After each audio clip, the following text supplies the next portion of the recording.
Bismillahirrahmanirrahim. Assalamu alaikum, dear students. It's Ikra Khan welcoming you on this platform of Maths Box. I'm here to deliver lecture number 6 of Mechanics, Rectilinear Motion, in which I will discuss examples of this chapter. Students, हमारी discussion चल रही थी mechanics के chapter number 8 rectilinear motion पर, जिसके articles हमने previous lecture में discuss कर लिए हैं. आज बेसिकली हम लोगों ने लेक्चर नंबर 6 डिलीवर करना है मैकेनिक्स का, और लेक्चर नंबर 2 होगा ये रेक्टिलिनियर मोशन का, और इसमें सारी की सारी हमने एग्जाम्पल डिस्कस करनी है. तो बगैर टाइम वेस्ट किए मूव करते हैं अपनी एग्जाम्पल की तरफ. एग्जाम्पल नंबर 1 में वो आपको कहता है फाइंड द डिस्टेंस. आपने क्या मालूम करना है? डिस्टेंस मालूम करना है. Travel by the particle moving in a straight line. एक पार्टिकल स्ट्रेट लाइन में मूव कर रहा है, उसका डिस्टेंस आपने फाइंड आउट करना है. और फिर क्या फाइंड आउट करना है? एंड द वेलोसिटी, और वेलोसिटी भी फाइंड आउट करनी है. एट एनी टाइम, किसी भी टाइम पर. If it starts from rest. Starts from rest का मतलब है इनिशियली जो उसका डिस्टेंस होगा वो जीरो होगा, इनिशियल वेलोसिटी भी जीरो होगी. ठीक है. And subjected to an acceleration, और उसकी एक्सेलरेशन आपको ये दी गई है. मतलब दो चीज़ें आपने मालूम करनी है और एक चीज़ आपको दी हुई है. वो कौन सी चीज़ दी हुई है कि एक्सेलरेशन आपको दी गई है? वो क्या है? t² sin t और e/t. आपने फाइंड आउट करना है. एक डिस्टेंस मालूम करना है, दूसरा आपने वेलोसिटी मालूम करनी है. अगर आप इसको देखें तो यहाँ से साफ पता चल रहा है कि एक्सेलरेशन जो है बेसिकली डिपेंड कर रही है टी पर. मतलब acceleration is a function of time. तो आप एक्सेलरेशन को रिप्लेस करेंगे किससे? dv/dt. dv/dt t² sin t et. Separate कर लें और इंटीग्रल अप्लाई कर लें. t² sin t et और ये dt.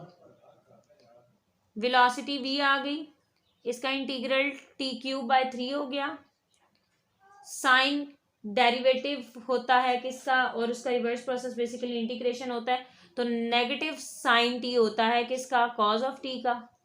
तो बेसिकली साइन t का इंटीग्रल नेगेटिव कॉज t आ जाएगा. और e⁻t का इंटीग्रल यही होता है, क्योंकि इनडेफिनेट इंटीग्रल है तो यहाँ पर एरर c आप ऐड करेंगे. ठीक है. अब इसको इक्वेशन नंबर 1 का नेम दे दें. इक्वेशन नंबर 1 में अब आपने क्या फाइंड आउट करना है? इनिशियल कंडीशंस लगानी है. तो आपको ये मिल जाएगा. इनिशियल कंडीशंस आपके पास क्या हैं?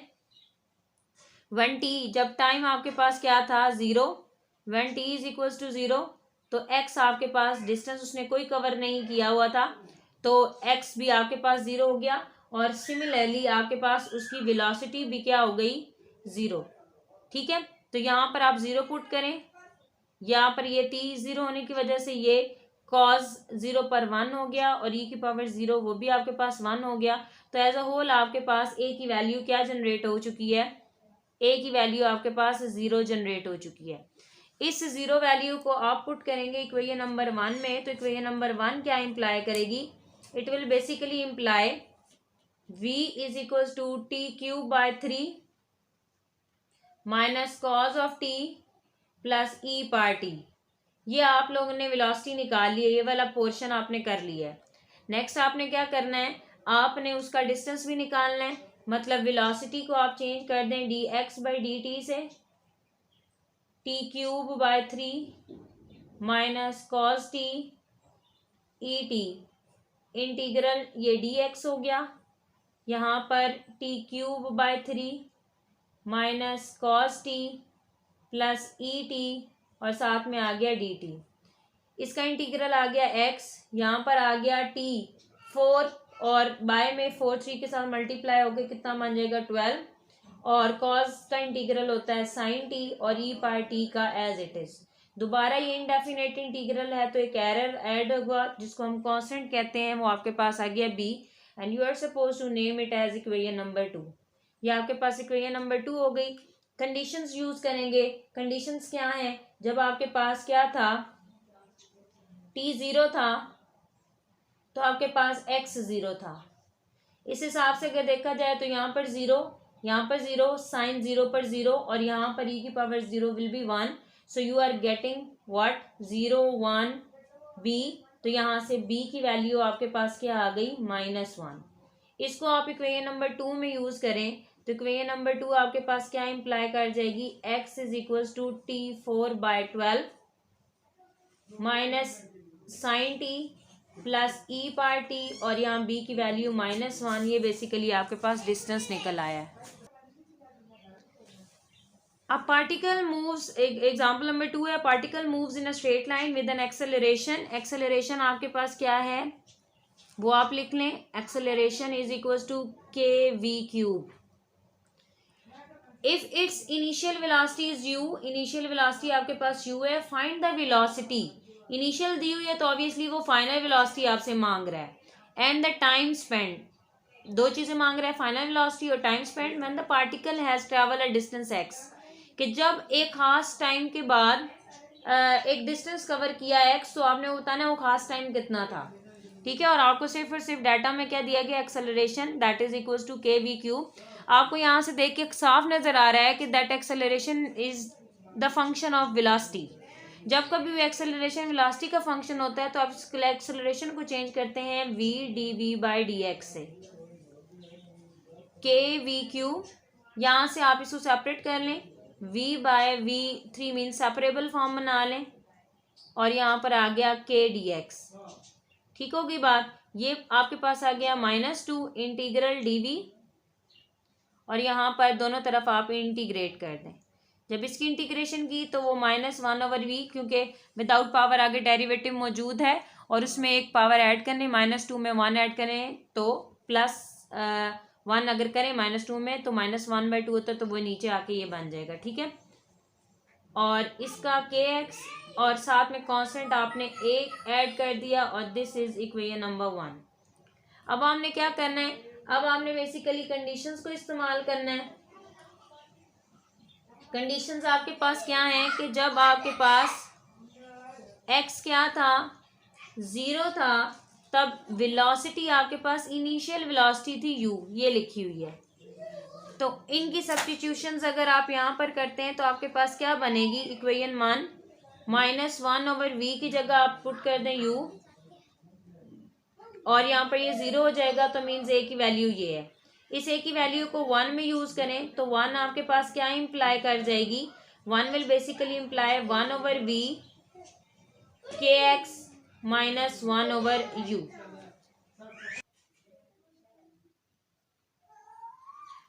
यहाँ पर आपके पास इसकी सिंप्लीफिकेशन की है तो v आ गया।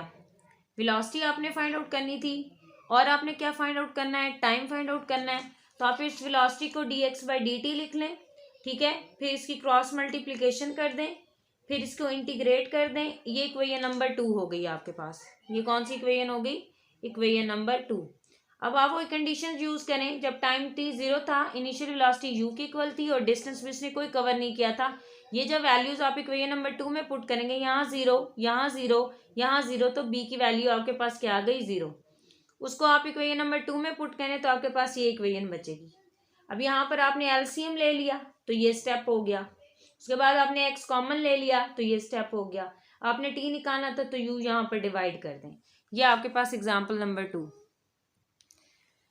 नेक्स्ट एग्जाम्पल नंबर 3 है, कहता है discuss the motion of particle. Motion of particle को आपने डिस्कस करना है, वो जो पार्टिकल स्ट्रेट लाइन में मूव कर रहा है और उसकी एक्सेलरेशन आपको दी हुई है, क्या है, x³। तो यहाँ पर आप सोल्यूशन में सबसे पहले लिख लें कि एक्सेलरेशन आपके पास क्या है, x³ है। फर्दर आपको उसने कंडीशंस भी दी हैं कि जब time t is equal to 0 है तो उस टाइम डिस्टेंस उसने कवर किया हुआ x is equal to c, और उस टाइम उसकी वेलोसिटी कितनी है, c²/√2। मतलब इनिशियल वेलोसिटी भी आपको दी हुई है और डिस्टेंस भी दिया हुआ है जब टाइम 0 था। अच्छा, अब आपको यहाँ से साफ नजर आ रहा है कि एक्सेलरेशन जो है वो बेसिकली फंक्शन है किसका, डिस्टेंस का। लिहाजा आप a को रिप्लेस करेंगे v dv/dx से। यहाँ पर आ गया आपके पास x³, यहाँ पर dv, इंटीग्रेट कर दें इसको, x³ dx, इंटीग्रेशन के बाद v²/2 हो गया। यहाँ पर आ गया आपके पास x4/4, और यहाँ पर कोई कांस्टेंट, क्योंकि इनडेफिनेट इंटीग्रल है इस वजह से, इक्वेशन नंबर 1। अब आपने कंडीशंस को इस्तेमाल करना है। कंडीशंस आपको क्या कहती हैं, व्हेन t आपके पास क्या था, 0, तब x क्या था आपके पास c, और तभी v आपके पास क्या था c square by square root to. ये कंडीशंस आप यूज करें इक्वेशन नंबर 1 में, तो यहाँ पर आपके पास क्या हो जाएगा, v की जगह आप क्या पुट कर देंगे, c स्क्वायर पुट करेंगे तो वो c4 बन जाएगा, c4, और यहाँ से 2 आएगा और ये 2 वो ये 4 बना देगा। x की जगह c पुट करेंगे तो c4/4 प्लस a, तो यहाँ से a की वैल्यू, इनको कैंसिल करने के बाद आपके पास a की वैल्यू बन गई 0।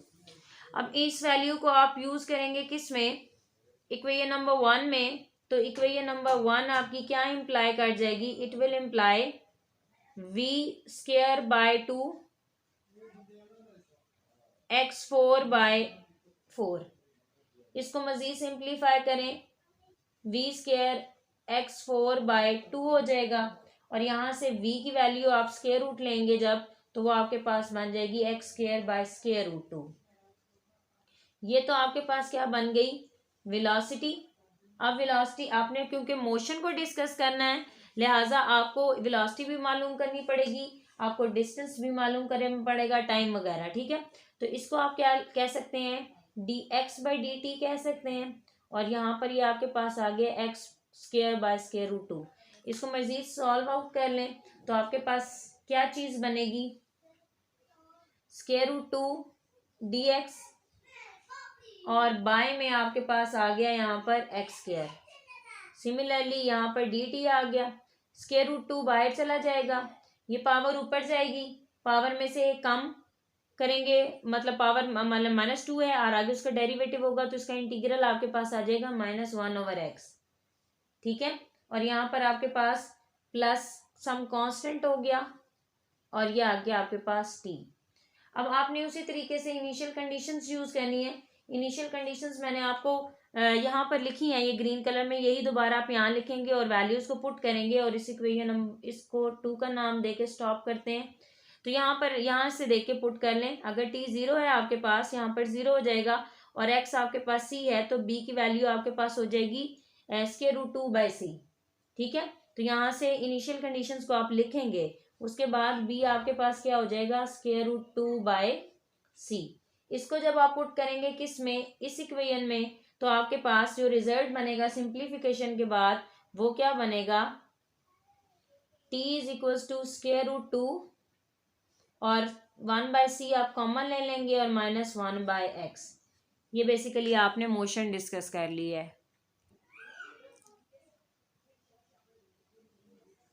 एग्जाम्पल नंबर 4 है आपके पास, वो कहता है find the distance travel by the particle moving along a straight line with uniform acceleration in nth unit of time. Also, if x, y, z are the distances traveled in pth, qth and rth second respectively, मतलब x distance travel हुआ है pth second में, y distance travel हुआ है qth second में, और z distance travel हुआ है rth सेकंड में, तो आपने फिर ये शो करना है कि ये रिलेशन होल्ड करता है। आपको मैंने जब ये आर्टिकल करवाया था तो मैंने आपको कहा था कि डिस्टेंस ट्रैवल या distance covered in nth unit of time, तो यह फार्मूला आपने याद करना है, या स्पेसिफिकली आप ये याद रख लें कि इसमें सेकंड इक्वेशन ऑफ मोशन आपकी इस्तेमाल होती है। तो आप सेकंड इक्वेशन ऑफ मोशन अगर मैं इस्तेमाल कर लूँ तो वो ज़रा देखिएगा वो किस तरीके से होगा। मैंने फार्मूला आपके पास डिराइव किया हुआ है, अगर आपने वो डेरिवेशन की है वेल एंड गुड, और अगर आपको वो पेपर में याद नहीं है तो आप उसको 2 दफ़ा इक्वेशन लिख के उसको माइनस करके और आप फार्मूला जनरेट कर सकते हैं, जो कि लास्ट टाइम मैंने आपको बताया था कि आपके पास x1 माइनस x2 बेसिकली किसके इक्वल होता है, u प्लस a/2, और यहाँ पर 2n-1। इसको आप इक्वेशन नंबर a कह दें स्टैंडर्ड में, ठीक है। अब आपके पास nth इंटरवल नहीं है, nth यूनिट ऑफ टाइम नहीं है, आपके पास pth, qth और rth है। उनके लिए आप इसको अगर मॉडिफाई करें तो ये जो आपके पास डिस्टेंस बनेगा x1 माइनस x2, वो पहले के लिए क्या बनेगा x, यहां पर आपके पास क्या आ गया u प्लस a/2, 2 और n नहीं है। अब आप x की कॉरिस्पॉन्डिंग आपके पास यहाँ पर क्या है p, तो 2p-1 हो गया। इसको आप इक्वेशन 1 कह दें। सिमिलरली जब सेकंड लेंगे तो यहाँ y आ जाएगा u प्लस ए बाय 2, यहाँ पर अब 2 p की जगह क्या आ जाएगा q माइनस 1, और इक्वेशन नंबर 2 कह के स्टॉप कर दें। सिमिलरली जब आप z यहाँ से उठाएंगे तो आपके पास क्या बनेगा u प्लस ए बाय 2, और यहाँ से अब आपके पास 8 सेकेंड आएगा, मतलब 2r minus 1। This is equation number 3। ये आपके 3 इक्वेशंस हैं। आपने एक्सप्रेशन ये बनाना है, आपने एक्सप्रेशन बनाना है q माइनस आर। तो ऑब्वियसली आपको q यहाँ पर नजर आ रहा है, r यहाँ पर नजर आ रहा है, मतलब 2 में से आप 3 को माइनस कर दें। जब आप 2 को 3 में से माइनस करेंगे तो रिजल्ट आपके पास क्या बनेगा, मीन्स मैं यहाँ पर लिख रही हूं 2 माइनस 3 इम्प्लाई क्या कर जाएगा, आपके पास y माइनस जेड हो जाएगा। और जरा गौर करिएगा, ये दोनों आपस में कैंसिल आउट हो जाएंगे, a बाय 2 माइनस के साथ, और या ये भी a बाय 2 माइनस के साथ, और माइनस ये वाले के साथ प्लस, तो एक टर्म कैंसिल हो गई। और कौन सी टर्म बच गई आपके पास, यहाँ पर आपके पास जो चीज बची है that is basically a into q minus r. 2 आपने कॉमन निकाल लिया और सब्ट्रैक्शन के बाद आपके पास ये चीज बची, इसको आप इक्वेशन नंबर 4 कह दें। और y माइनस जेड हो गया, मतलब q माइनस आर बन गया किसी तरीके से। अच्छा, नेक्स्ट आपने क्या बनाना है, r माइनस पी बनाना है। अगर आपने r माइनस पी बनाना है तो इसका मतलब है 3 में से आपको 1 को माइनस करना पड़ेगा, ठीक है। मतलब 3 माइनस 1 आपके पास क्या इम्प्लाई कर जाएगी, वो आपके पास बनाएगी z माइनस एक्स बनाएगी, और यहाँ पर आपके पास क्या रिलेशन बनेगा r माइनस पी, और इसको इक्वेशन नंबर 5 कह दें आप। सिमिलरली नेक्स्ट आपने बनाना है p माइनस क्यू, मतलब 1 में से आप 2 को माइनस करें। 1 माइनस 2 क्या आपके पास इम्प्लाई करेगी, that will imply x minus y a p minus q equation 6। ये आपके पास इक्वेशन हो गई। अब आपने क्या करना है, आपने ये करना है, इसको जरा देखें, q माइनस r के साथ आपके साथ पास क्या है x है, फिर उसके बाद आपके पास क्या है नेक्स्ट साथ y है, उसके बाद क्या है z है। इसका मतलब है आप इसको q माइनस आर को 4 को आप x से मल्टीप्लाई करेंगे, 5 को आप किससे मल्टीप्लाई करेंगे y से, और z को आप मल्टीप्लाई करेंगे किसके साथ, 6 को z के साथ मल्टीप्लाई करके ऐड करेंगे।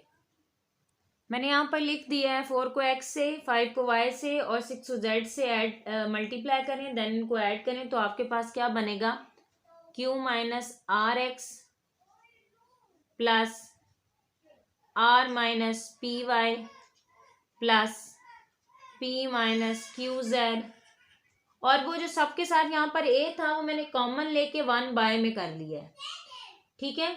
और यहाँ पर पहले एक्सप्रेशन में आपके पास बन रहा है y x minus z x, फिर बन रहा है z Y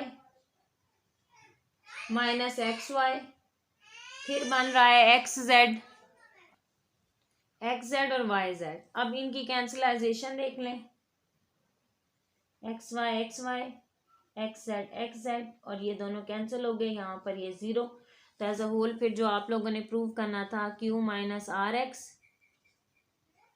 r minus p Y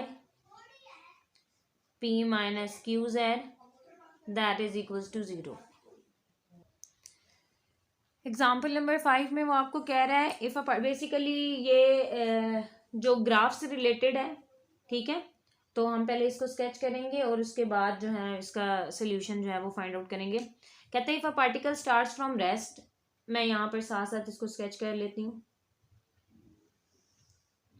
मैंने क्या किया, मैंने वेलोसिटी टाइम जो है ना वो ग्राफ लिया, ये आपके पास ओरिजिन, ठीक है।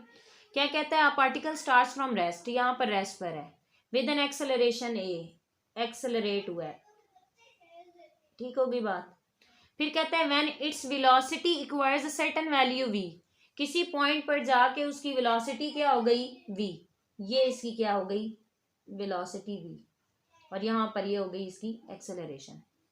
It moves uniformly, uniformly move कर रहा है, कोई बढ़ नहीं रहा, कोई कम नहीं हो रही कोई चीज, ये हो गई इसकी यूनिफॉर्म एक्सेलरेशन। ठीक है, इट्स वेलोसिटी स्टार्ट डिक्रीजिंग, फिर एक पॉइंट ऐसा आया कि इसकी वेलोसिटी क्या होगी, अगर ये देखें ये वेलोसिटी आपके पास v थी तो ये भी v थी, फिर कहता है कि एक स्टेज आती है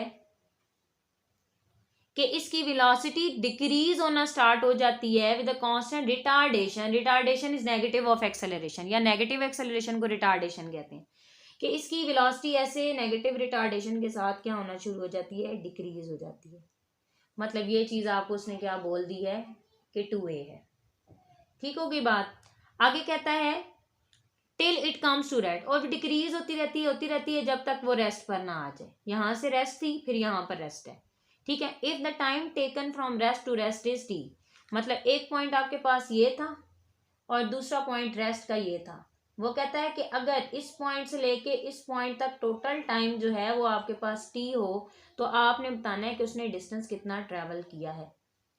ठीक है, अगर हम इसको गौर करें तो यहाँ पर तो 3 पोर्शंस बन चुके हैं, एक ये रेक्टेंगल, एक ये सॉरी ये एक ट्रायंगल, ये रेक्टेंगल और ये ट्रायंगल। ठीक है, यहां से यहां तक जाते हुए फॉर एग्जांपल मैं इसको L नाम दे रही हूँ और इसको मैं M नाम दे रही हूँ, मतलब यहां से यहां तक जाते हुए इसको जो टाइम लगा वो T1 है, यहां से यहां तक जाते हुए पार्टिकल को जो टाइम लगा वो T2 है, और यहाँ पर जो टाइम लगा वो T3 है।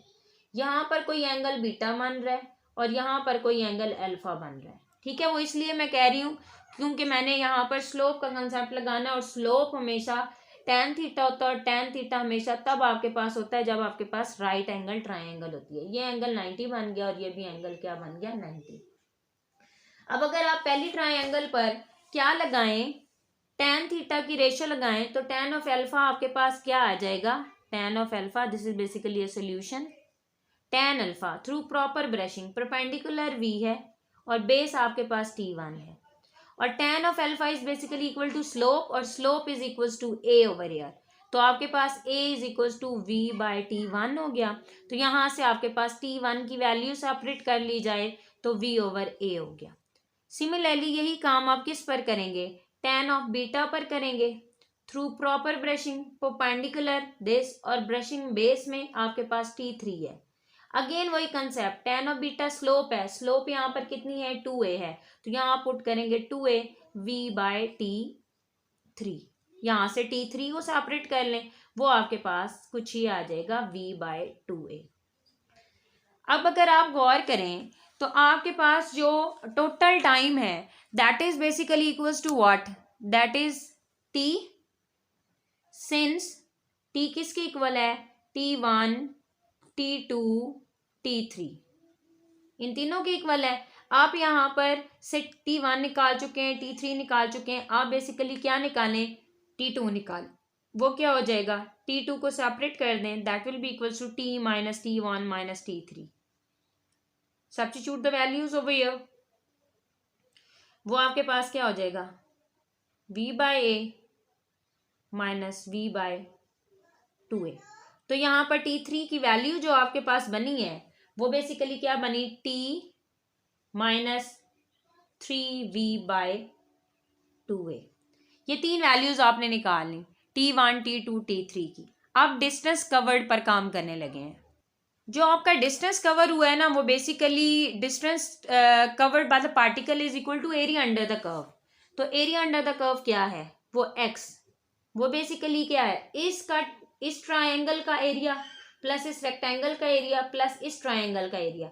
तो पहली ट्रायंगल का एरिया क्या है, 1/2, और बेस इसकी क्या है, T1, और अल्टीट्यूड क्या है, v, प्लस इस रेक्टेंगल का एरिया क्या है, लेंथ इसकी T2 है और विड्थ इसकी v है।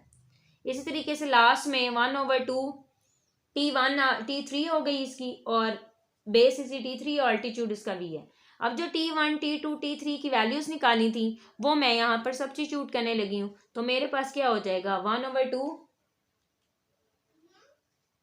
और v चले मैं फिलहाल कॉमन ले लूँ, T1 T2 T3। ठीक हो गई बात। अब T1 की वैल्यू पुट कर दें, वो क्या है, that is equals to V by A। T2 की वैल्यू आपके पास क्या थी, 2 into T minus 3V bye 2A। उसके बाद T3 की वैल्यू आपके पास क्या थी, V बाय 2A। ठीक होगी बात। इसको मजीद सिंप्लीफाई कर लें तो आपके पास क्या हो जाएगा, V बाय 2 हो जाएगा, यहां से 3V बाय 2A हो जाएगा, 2T minus 6V by 2A। So मजीद सिंप्लीफाई करें तो डिस्टेंस आप निकाल चुके हैं अब, V बाय 2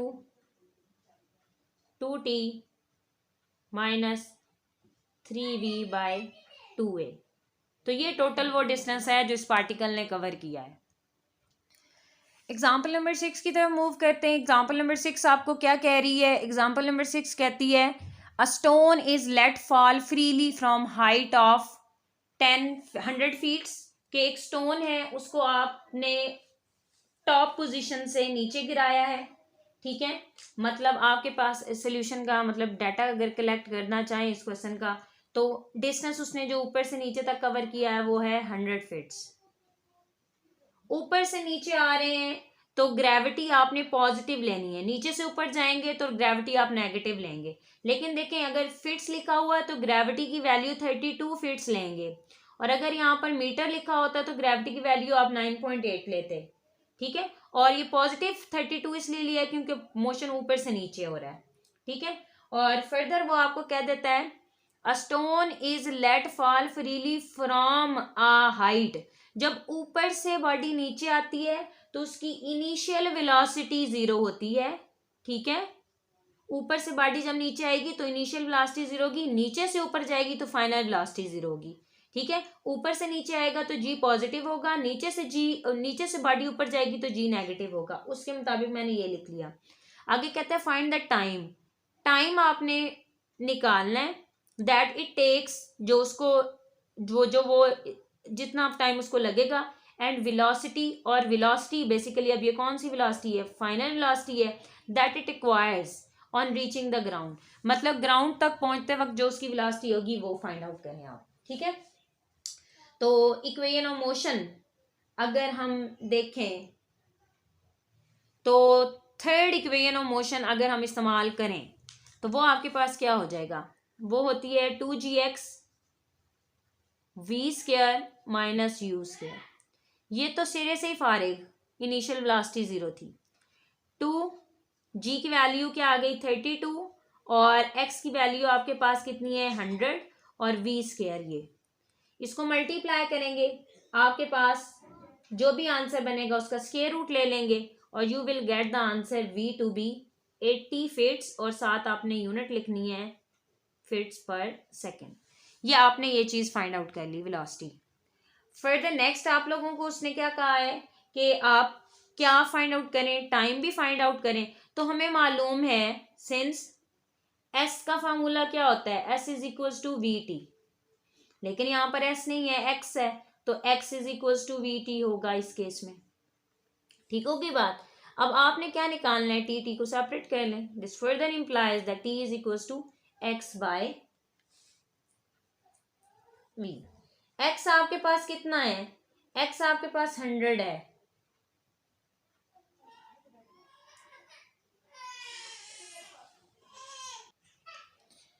यहाँ पर आप x की वैल्यू पुट कर दें। x की वैल्यू आपके पास कितनी है 100। I think so this equation is for vertical motion, not vertical motion, for horizontal case. So what should we do? Yes, this is for vertical horizontal case, but we are discussing here. Okay, got it. आपके पास acceleration किसके equal होती है, v bye T, लेकिन यहाँ पर acceleration due to gravity है तो g v bye T. तो यहाँ से t आपके पास क्या हो जाएगा v बाय जी, v आपके पास कितना है 80 और ये g की वैल्यू 32 5/2 सेकेंड। इस प्लीज चेक करिएगा बस, ठीक है, ओके। 5/2 सेकेंड ये टाइम आपके पास निकल आया। नेक्स्ट एग्जाम्पल नंबर 8 है, पार्टिकल प्रोजेक्टेड वर्टिकली अपवर्ड। एक पार्टिकल को आपने अपवर्ड सेंड किया है, तो ऑब्वियसली यहाँ से हमें ये हिंट मिल गया कि जी को आपने क्या लेना है, नेगेटिव लेना है, क्योंकि ग्रेविटी से ऑपोजिट काम हो रहा है। At is equal to 0 with velocity, उसकी इनिशियल वेलोसिटी क्या है 0, क्योंकि बॉडी जब नीचे से ऊपर जाती है तो फाइनल 0 होती है, इनिशियल कुछ ना कुछ होती है। Passes a point at a height h, कहता है कि फॉर एग्जाम्पल ये ग्राउंड है, ठीक है, ये ग्राउंड है और मैंने एक पार्टिकल फेंका, ये पार्टिकल जा रहा है, ठीक है, ये हाइट h पर t1 टाइम में उसने हाइट h पर वो चला गया, उसके बाद ये ऊपर गया और फिर इसने डाउनवर्ड मोशन स्टार्ट कर दिया। मतलब ये जो पॉइंट है और डाउनवर्ड मोशन ये नीचे आता आता आता आता आता आता यहाँ तक, डाउनवर्ड मोशन में जो उसको टाइम लगा है वो t2 है, ठीक है। वो कहता है passing through a point at a height h in t1 and t2, के वो क्या किया है, पार्टिकल को फेंका है और फिर वो ऊपर से नीचे होके आया है, एक टाइम t1 लगा है और नीचे आते हुए t2 लगा है। तो आपको कहता है कि आपने ये शो करना है कि जो टाइम दोनों टाइम्स का सम है वो ये है और उनका प्रोडक्ट ये है, ठीक है। अब हम अगर देखें तो सेकेंड इक्वेशन ऑफ मोशन आपके पास x इज इक्वल टू क्या होती है, x is equal to ut, और g क्योंकि ऊपर की तरफ है तो नेगेटिव होगा, तो -1/2 GT² होता है। वैसे स्टैंडर्ड में यहाँ प्लस होता है क्योंकि वर्टिकल मोशन है अपवर्ड डायरेक्शन में, लिहाजा -1/2 GT² हो गया। इसको आप एलसीएम ले लें या 2 से मल्टीप्लाई कर दें, 2ut GT², इसको अरेंज कर लें, GT² -2ut plus 2x is equal to 0। अगर आप गौर करें तो ये क्वाड्रेटिक इक्वेशन किस में है, टी में, क्योंकि t² है, t है और फिर यहाँ पर t की पावर 0 है। तो आपको ये पता है कि सम ऑफ रूट्स, तो हम कह देते हैं लेट रूट्स आर